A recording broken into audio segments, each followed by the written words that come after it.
प्रिय मित्रों, नमो नमः। आज हम लोग महाकवि नाट्यकार भास के जीवन परिचय के बारे में अध्ययन करेंगे, जो कि परीक्षा की दृष्टि से अत्यंत महत्वपूर्ण है। महाकवि भास यह संस्कृत साहित्य के प्रथम नाट्यकार हैं। यह अत्यंत महत्वपूर्ण प्रश्न है मित्रों। यदि परीक्षा में पूछे कि संस्कृत साहित्य के प्राचीन नाटककार या सबसे प्रथम नाट्यकार कौन है, तो महाकवि भास हैं। यद्यपि जो पाश्चात्य विद्वान हैं वह इन्हें भास को प्रथम नाट्यकार नहीं मानते। उनका कहना है कि प्रथम नाट्यकार अश्वघोष है। अश्वघोष है ना, जिन्होंने कि सारिपुत्र प्रकरण, आप लोग जानते होंगे, सारिपुत्र प्रकरण नामक एक रूपक की रचना की थी, है ना। इनका जो समय रहा है प्रथम शताब्दी ईसा पूर्व के पूर्वार्ध का, उत्तरार्ध का रहा है ना। इनके बारे में संपूर्ण जीवन परिचय पर मैंने एक वीडियो बना रखी है, डिस्क्रिप्शन में उसका लिंक हम दे देंगे, आप लोग चाहें तो देख सकते हैं। तो यह पाश्चात्य विद्वान इनको प्रथम नाट्यकार मानते थे। अच्छा, इनके नाट्यकार मानने का प्रथम एक कारण भी था, क्योंकि जो महाकवि भास है इनकी रचना प्रकाश में थी ही नहीं, है ना। इनकी रचना प्रकाश में थी ही नहीं। यद्यपि जो इनका नाम है वह कालिदास, है ना। कालिदास अपने मालविकाग्निमित्रम में इनका नाम लिए हुए हैं। बाण भट्ट अपने जो है कि हर्षचरितम में भास को नमस्कार किए हैं। दंडी भी अपनी रचनाओं में इनकी चर्चा किए हैं, और साथ ही राजशेखर भी अपने जो है कि रचनाओं में चर्चा किए हैं। व्यक्ति विवेककार भी अपनी रचनाओं में इनकी भास की चर्चा किए हैं। लेकिन ये महाकवियों की रचनाओं में ही चर्चा में रह गए थे, इनके कोई नाटककार उपलब्ध नहीं थे हमारे विचार से। इसीलिए जो पाश्चात्य विद्वान हैं वह अश्वघोष को प्रथम नाटककार मानते थे। लेकिन इनकी नाटकों को सर्वप्रथम रचना में लाने का जो श्रेय जाता है वह हमारे टी गणपति शास्त्री को जाता है। यह अत्यंत महत्वपूर्ण प्रश्न है मित्रों, परीक्षा की दृष्टि से भी बहुत ही महत्वपूर्ण है। टी गणपति शास्त्री को जाता है, जो सन 1911 और 12 में इन्होंने भास नाटक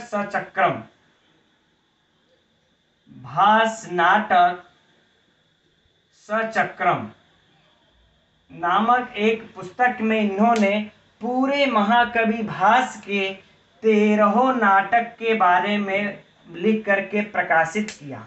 तो जब यह 1911-12 में जब प्रकाशित करते हैं तब जा करके भास को सभी नाटकों को उपलब्ध होता है, ठीक। तो लेकिन अब यह प्रश्न उठता है कि आखिर में तब अचानक से टी गणपति शास्त्री ने इनकी नाटकों को कहां से प्रकाश में ला दिया। तो इसके लिए जो प्रश्न है, इसका जो उत्तर है मित्रों, वह है कि एक ट्रावनकोर राज्य, जो साउथ का राज्य था ट्रावनकोर, यह याद रखिएगा आप लोग, है ना। यह भी परीक्षा की दृष्टि से सब महत्वपूर्ण है। ट्रावनकोर नामक एक राज्य है जो साउथ का, उसमें पद्मनाभपुरम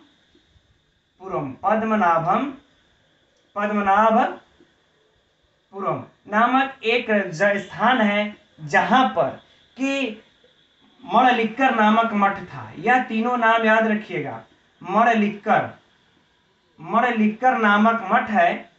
इसी मठ में इनको, टी गणपति शास्त्री को 105 पन्नों का तालपत्र प्राप्त होता है ना। तालपत्र प्राप्त होता है सन 1909 ईस्वी में, है ना। सन 1909 ईस्वी में 105 पेज का 105 तालपत्र उपलब्ध होता है सन 1909 ईस्वी में। टी गणपति शास्त्री को ट्रावनकोर के पद्मनाभपुरम जगह में मणलिक्कर नामक मठ था, वहां से इस 105 में 10 नाटक पूर्ण थे, याद रखिएगा। 10 नाटक पूर्ण थे, जो एक 11वां नाटक था जिसको कि हम दरिद्र चारु दत्त कहते हैं, यह अपूर्ण था। यह आज भी अपूर्ण है। अब अगर परीक्षा में आपसे पूछे कि महाकवि भास का कौन सा नाटक अपूर्ण है, तो वह कौन सा नाटक अपूर्ण है? इनका जो यह दरिद्र चारु दत्त, यह अपूर्ण नाटक था, ठीक। तो इस प्रकार से इनको 11 नाटक प्राप्त हो जाते हैं टी गणपति शास्त्री को। अब इसी के बाद कुछ ही समय पश्चात कैलासपुरम नामक स्थान से एक थे श्री गोविंद पीपा रोटी, है ना। यह भी नाम याद रखिएगा आप लोग, श्री गोविंद पीपा रोटी।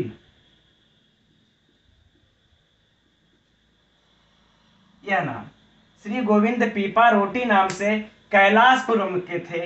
इनके यहाँ से 2 नाटक और प्राप्त हो जाता है। किनको? टी गणपति शास्त्री को। वह दोनों नाटक हैं अभिषेक नाटकम, है ना, अभिषेक नाटक और एक प्रतिमा नाटक। प्रतिमा नाटक, है ना। तो जब 1-11 आप इनको यहाँ पर ही प्राप्त था, ध्यान रखिएगा। 10 जो कि पूर्ण नाटक थे, 11वां जो चारुदत्त अपूर्ण था, लेकिन संख्या तो 11 हुई ना, और एक ये 12 और एक ये 13, इनको यही 13 नाटक प्राप्त होता है। ठीक, जब इनको 1909 ईस्वी में प्राप्त हो जाता है तो इसी 13 नाटक का संग्रह यह 1911-12 ईस्वी में भास नाटक सचक्रम नाम से प्रकाशित करवाते हैं। तब जाकर के भास का नाटक प्रकाश में आता है, नहीं तो उससे पहले हम लोग इनका नाम ही सुन करके रह गए थे सारे विद्वान लोग। अब हम इनके 13 नाटक का एक बार चर्चा कर लेते हैं। पहले में उसको लिख लेते हैं, उसको देख लेंगे हम लोग, इसके बाद बाकी इनके बारे में और भी अध्ययन करेंगे। इनके 13 नाटक को इस 4 विभाग में बांटा जाता है। पहला रामायण मूलक, दूसरा महाभारत मूलक, तीसरा उदयन कथा मूलक, चौथा कल्पना मूलक। रामायण मूलक में इनके 2 रचनाएं आती हैं, एक अभिषेक नाटकम, दूसरा प्रतिमा नाटकम। मित्रों, इसका स्क्रीनशॉट लेकर के आप लोग रख लीजिएगा, यह अत्यंत महत्वपूर्ण है परीक्षा की दृष्टि से। और जो महाभारत पर आधारित इनके जो नाटक हैं, महाभारत पर आधारित नाटक इनके 7 है ना, और 2 रामायण ये मूलक हैं। रामायण महाभारत पर जो आधारित हैं, मध्यम व्यायोग, दूतवाक्यम, कर्णभार, दूत घटोत्कच, पंचरात्रम, उरुभंग और बालचरित, यह 7 हैं। और जो उदयन कथा ये मूलक हैं, उनसे संबंधित इनके ऊपर जो रचनाएं हैं, इनकी 2 नाटक हैं, ये प्रतिज्ञा योगंधरायण और स्वप्न वासवदत्तम। और जो कल्पना पर आधारित, जो कल्पना पर है, इनका एक अभिमारक और एक चारुदत्तम। तो इस प्रकार से इनके 13 नाटक को ये इन 4 विभागों में विभाजित किया जाता है। ठीक, अब अच्छा, इसमें एक बातें और मिलती हैं कि इनका जो इनमें से इन्होंने 5 एकांकी भी लिखी है महाभारत ये मूलक में। यदि हम पंचरात्रम, है ना, इसको और बालचरित, इसको, इन दोनों को यदि छोड़ दें तो बाकी ये जो 5 बचते हैं, यह पांचों जो है एकांकी नाटक हैं।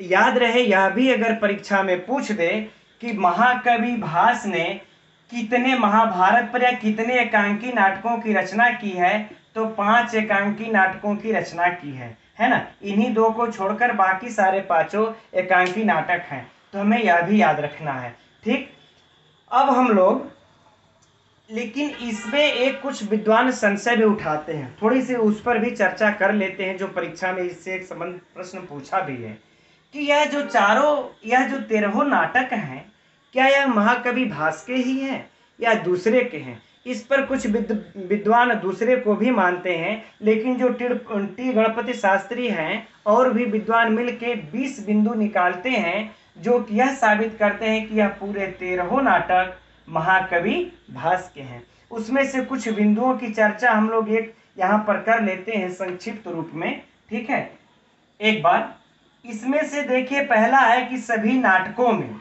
जो सभी नाटक हैं, लगभग उनका जो प्रारंभ होता है वो नांदी से प्रारंभ होता है। याद रखिएगा, पहला बिंदु क्या है? पहला बिंदु यह है कि नाटकों के सभी नाटक नांदी से प्रारंभ होते हैं, लेकिन इनकी विशेषता यह है कि इनका नाटक सभी सूत्रधार से प्रारंभ होते हैं।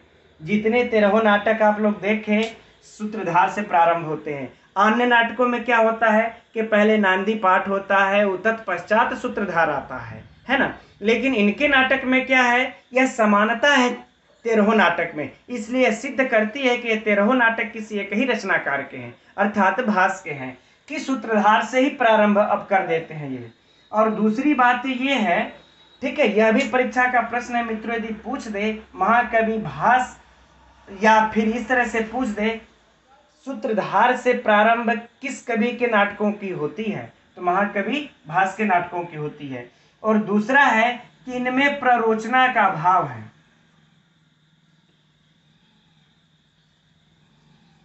इनमें प्ररोचना का अभाव है, अर्थात यूं प्ररोचना, प्ररोचना थोड़ा सा गलत हो गया, प्ररोचना का अभाव है। जैसे कहने का तात्पर्य अर्थात प्रस्तावना, प्ररोचना में जैसे होता है कि कभी लोग अपने नाटक का नाम रख देते हैं, अपनी जीवनी के बारे में कुछ लिख देते हैं, लेकिन पूरे 13 नाटक में इसका अभाव देखा जाता है। यह एक और भी 13 नाटक में यह समानता रखती है। ठीक, और अगला जो है, अगला पॉइंट कह लें, यह तो परीक्षा में प्रश्न पूछा है।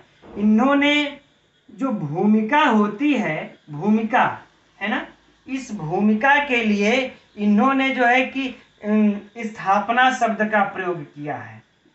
यह भूमिका न लिख करके मतलब स्थापना शब्द का प्रयोग ये किए हैं, जबकि अन्य नाटककार इस स्थापना के जगह पर प्रस्तावना, है ना, प्रस्तावना शब्द का प्रयोग करते हैं। लेकिन इनके 13 नाटक में यह स्थापना शब्द का प्रयोग मिलता है। यह भी समानता रखने के कारण कह सकते हैं कि महाकवि भास। तो यह प्रश्न मित्रों पूछा हुआ है ना, स्थापना से, कि स्थापना किसको कहते हैं, तो प्रस्तावना को कहते हैं। महाकवि भास ने इसका प्रयोग किया है, तो ये भी हमें याद रख लेनी है। अब इनमें जो और भी जो चौथा बिंदु, इनमें जितने भी भरत वाक्य हैं यह प्रायः समान है। इनके भरत वाक्य महाकवि भास के वो सब प्रायः एक ही के समान है। और इसके बाद इनकी एक और विशेषता है यह 13 नाटक में कि यह बहुपात्र है। इनके नाटकों में बहुत ज्यादा पात्रों की संख्या रहती है, ऐसे 13 नाटक में समानता मिलती है। अगला जो है, इनके देखिए 4 नाटक में अगर देखें तो इनके 4 नाटकों में जो प्रतिहारी होती है उसका नाम विजया मिलता है ना। यह एक भी और भी समानता है कि सोचे कि 4 नाटकों में प्रतिहारी के कई नाम रखे पड़े हैं, विजया विजया विजया। और इन्होंने देखेंगे तो जो कंचुकी है उसका इन्होंने ये प्रतिज्ञा योगंधरायण, इसी में देख लिया जाए, ये प्रतिज्ञा योगंधरायण में और दूत वाक्य में कंचुकी का नाम बादरायण रखे हुए हैं, है ना। इसे आप लोग चाहे तो नोट भी कर सकते हैं, नोट करते रहिएगा, बादरायण रखे हुए है ना। ये कंचुकी का नाम, ये प्रतिहारी का नाम है। तो यह इनके नाटकों में समानता मिलती है। और एक और भी प्रश्न सबसे महत्वपूर्ण और भी जो पूछा है कि यवनिका माने क्या होता है, यवनिका, यह प्रश्न पूछा है। तो यह यवनिका प्रयोग करते थे पर्दे के लिए, जो मंच पे जो पर्दा होता है उसके लिए जवनिका या यवनिका इस शब्द का प्रयोग करते थे। यह परीक्षा में पूछ चुका है, तो यह भी याद रहे। यह तो ऐसे पूछा है यवनिका शब्द का अर्थ क्या होता है, तो पर्दा, ये पर्दे के पीछे यानी जो ये पर्दा होता है उसके लिए इन्होंने यवनिका प्रयोग शब्द किया हुआ है। लेकिन अगर पूछ ही दे कि यवनिका शब्द किस कवि, अपने पर्दे के लिए किस कवि ने प्रयोग किया है, तो महाकवि भास ने किया है। तो और भी इनके में है, जैसे मणासन व्यक्ति जब भी इनके नाटकों में होता था तो आपस ताप करके जल मांगता था। तो इस प्रकार से इनके कई नाटकों में 20 बिंदुएं हैं जो उन्होंने समानता रखते हुए बताया कि ये 13 नाटक महाकवि भास के हैं। ठीक, अब हम लोग इस जो है कि इनके रस छंद अलंकारों को भी थोड़ा सा देख लेते हैं। तो पहले मैं उसको लिख लेता हूं। अब हम लोग यह शेष भी जान लेते हैं मित्रों, महाकवि भास का जो जन्म है वह 400 ईसा पूर्व में मिलता है। लेकिन इनके जन्म के विषय के बारे में 2 बातें मिलती हैं। यह कपिल देव द्विवेदी में लिखा हुआ है, यह कपिल देव द्विवेदी की पुस्तक में लिखा हुआ है कि इनका समय 450 ईसा पूर्व होना चाहिए, अर्थात आज से लगभग 2450 साल पहले, ईसा पूर्व, ईस्वी के प्रारंभ होने से पहले, अर्थात 2450 साल पहले, 2450 साल। और यह जो है यह उमाशंकर ऋषि लिखते हैं। उमाशंकर ऋषि अपने पुस्तक में लिखते हैं कि इनको 200 से 300 ईसा पूर्व के रूप में इनको बीच में मानना चाहिए। अर्थात आज से 2200 या 2300 साल पहले इनको मानना चाहिए महाकवि जन्म का भास। चूंकि ये पहले ही बता चुके हैं कि इनके जन्म के बारे में प्रमाणिक सामग्रियों का अत्यंत अभाव रहा है, इसलिए सिर्फ एक अनुमान के ऊपर ही लोगों ने आकलन किया है। तो जैसा अगर परीक्षा में ऑप्शन देखिएगा वैसा ही आप लोग इनके समय अगर पूछे तो वैसा ही लगाइएगा। और यदि इनकी उपाधि पूछे तो धावक है, इनकी रीति जो है वह वैदर्भी है, और इनका गुण प्रसाद, माधुर और ऊर्ज, तीनों गुणों का इन्होंने प्रयोग कर रखा है, तीनों का मिश्रित है। और जो रस है प्रमुखतया इनका अगर रस पूछेगा कभी भी तो श्रृंगार ही पूछे, प्रमुख रस श्रृंगार है तो हम श्रृंगार ही मानेंगे। अगर उसमें वीर रस भी अगर दिया हुआ तो वीर तो मानेंगे नहीं। यद्यपि वीर रस भी है लेकिन इनका गौण था, मुख्य रस जो है उनका श्रृंगार ही है। इनकी शैली कैसी है? अकृत्रिम शैली है, वैदर्भी अर्थात सरल इनका भाषा है, सरल है, सुबोध है, गम्य है, सुबोध गम्य है, ठीक। इसलिए इनकी जो शैली अकृत्रिम और वैदर्भी शैली के हैं। और इनका जो अलंकार है प्रमुख रूप से देखा जाए तो अनुप्रास अलंकार है। यदि परीक्षा में पूछे तो हम अनुप्रास ही लगाएंगे। यद्यपि इसके बाद यह उपमा इत्यादि का भी प्रयोग ये करते हैं, लेकिन हम लोग अनुप्रास ही लगाएंगे, ठीक है मित्रों। तो यह इनके जीवन से जुड़े और इनकी रचनाओं से संबंधित यह महत्वपूर्ण जानकारियां थी जो परीक्षा में पूछता है। अब अगले दिन फिर किसी और अब कवि की क्रम से लेकर के हम लोग आएंगे। तब तक के लिए मित्रों नमो नमः।